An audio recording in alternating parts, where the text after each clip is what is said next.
আসসালামু আলাইকুম ভিউয়ার্স, সবাই কেমন আছেন? আশা করি আল্লাহর অশেষ রহমতে সবাই খুব ভালো আছেন। আর এই তো দেখেন, আমার মেয়ে ঝাড়ু নিয়ে নাইমা পড়ছে। এখনই 1 বছর হয়েছে। তো এখনই সব ঝাড়ু দিয়ে সব পরিষ্কার করে ফেলবো, চিপা থেকে শুরু করে পুরো ফ্লোরও পরিষ্কার করে ফেললো। তো এজন্যই বলি, মেয়ে হইলে বাপদের এত মানে দাম বাইরা যায় কেন? কারণ মেয়ে হইলে তো ঘরের কাজ মেয়েরাই করব, তখন মনে করে কি বউ মনে হয় আর দরকার নেই, আমার মেয়ে সব উল্টায় পাল্টায় লাইব। এই 1 বছর হয়েছে আমার মেয়ে, এখনই এত কাজ করতেছে।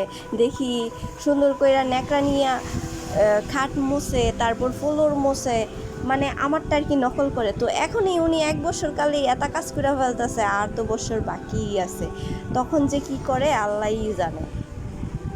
আমি চাই সবসময় এমন কাজ করুক, এমন কাজ করলে আমি একটু ফ্রি হইতে পারবো।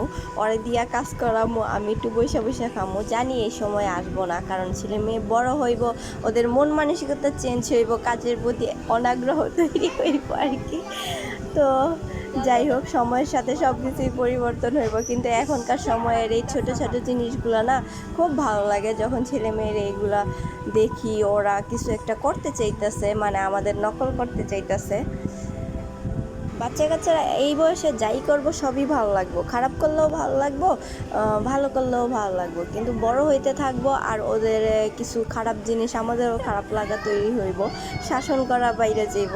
তো যাই হোক, সময়ের সাথে সবই পরিবর্তন হয়। তো সবাই আমার মামুনিটার জন্য দোয়া করবেন, আর আমার দুষ্টু ছেলেটার জন্য দোয়া করবেন, ওর জন্য সবসময় সুস্থ থাকে, ভালো থাকে, এরকম দুষ্টুমি করতেই থাকে। তো তার সাথে সবাই ভালো থাকবেন, সুস্থ থাকবেন, আর আমার পরবর্তী ভিডিওর জন্য অপেক্ষা করবেন। আল্লাহ হাফেজ, আসসালামু আলাইকুম।